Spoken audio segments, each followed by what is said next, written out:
नमस्कार मित्रांनो, मी active education YouTube channel मध्ये आपले स्वागत करत आहे. आपणासाठी एक महत्वपूर्ण दिलासादायक बातमीचे स्पष्टीकरण करत आहे. तर चला आपला जास्त वेळ न घेता आजच्या मुख्य प्रमुख बातमीचे स्पष्टीकरण करूया.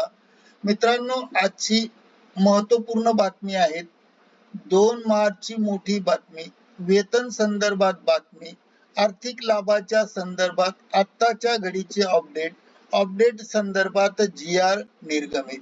या संदर्भात सविस्तर माहिती जाणून घेऊया. मित्रांनो नमस्कार, पुन्हा एकदा आपले मनपूर्वक हार्दिक स्वागत. आत्ताच्या घडीची सर्वात मोठी बातमी, आर्थिक लाभ देणारी महत्वपूर्ण अपडेटच्या संदर्भात शासन निर्णय निर्गमित. जाणून घ्या सविस्तर माहिती. शासनाकडून शासन निर्णय त्या संदर्भात निर्गमित. कोणत्या विभागाने शासन निर्णय निर्गमित केला आहे, शासन निर्णयात कोणत्या बाबीचा समावेश केला आहे.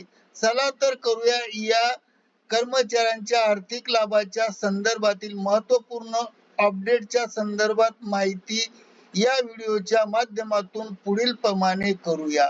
ब्रेकिंग न्यूजचे स्पष्टीकरण.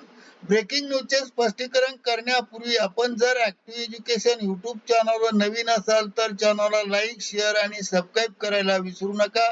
चला तर पाहूया मुख्य ब्रेकिंग न्यूजचे स्पष्टीकरण पुढील प्रमाणे.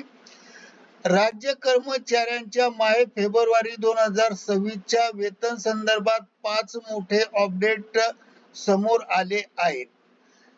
या संदर्भातील सविस्तर अपडेट या व्हिडिओच्या माध्यमातून पुढील प्रमाणे जाणून घेऊया. एक पहिली अपडेट म्हणजे केंद्र सरकारच्या धर्तीवर राज्य सरकारी कर्मचाऱ्यांना महागाई भत्त्याचा दर दिनांक 1 जुलै 2025 पासून 55% करून 55% वरून 58% करण्यात आला आहे.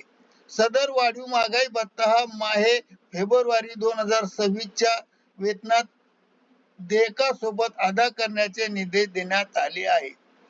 नंबर 2, दुसरी अपडेट म्हणजे राज्यातील मान्यता प्राप्त पूर्णतः अनुदानित व अंशतः अनुदानित शाळा, महाविद्यालय, कनिष्ठ महाविद्यालय, तुकड्या, सैनिकी शाळांमधील कार्यरत शिक्षक व शिक्षकोत्तर कर्मचारी यांना राज्य कर्मचाऱ्याप्रमाणे वाढीव घर भाडे भत्ता व घर भाडे भत्ता थकीत रक्कम माहे फेब्रुवारी 2026 वेतन देयकासोबत अदा करण्याचे निर्णय देण्यात आले आहेत.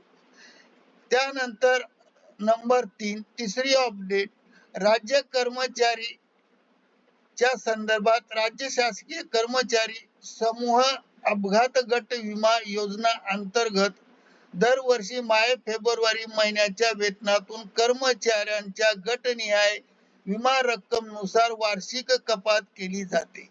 त्यानुसार यामध्ये गट अ संवर्गातील कर्मचाऱ्यांचे 885 रुपये, तर गट ब संवर्गातील कर्मचाऱ्यांचे 708 रुपये, तर गट क आणि गट ड संवर्गातील कर्मचाऱ्यांचे 531 रुपये वार्षिक वर्गणी म्हणून माहे फेब्रुवारी महिन्याच्या वेतनातून कपात करण्यात येणार आहे.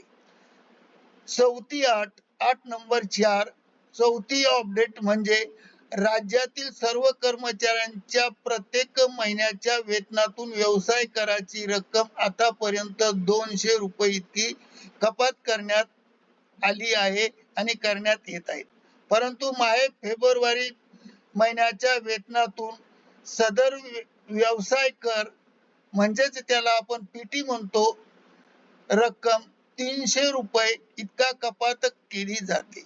5व्या क्रमांकाची अपडेट, नंबर क्रमांक 5, 5वी अपडेट म्हणजे राज्य सरकारी कर्मचाऱ्यांचे माहे फेब्रुवारी महिन्याचे वेतन अदा करत असताना आयकर विवरण पत्र म्हणजेच इन्कम टॅक्स विवरण पत्र सादर करणे आवश्यक असणार आहे व आर्थिक वर्ष अखेर म्हणजेच माहे फेब्रुवारी महिन्यामध्ये उर्वरित आयकर रकमेचा भरणा करावा लागणार आहे. अन्यथा माहे फेब्रुवारी 2026 या महिन्याचा पगार होणार नाही याची सर्वांनी नोंद घ्यावी. या संदर्भात संपूर्ण जबाबदारी ही मुख्याध्यापक किंवा विभाग प्रमुख किंवा प्राचार्य यांची राहणार आहे. करिता ऍक्टिव्ह एज्युकेशन युट्यूब चॅनलने आपल्या माहितीस्तव हा व्हिडिओ व्हायरल केला आहे. मित्रांनो, आपणास आवडल्यास लाईक, शेअर आणि सबस्क्राईब करायला विसरू नका. धन्यवाद. Thank you very much.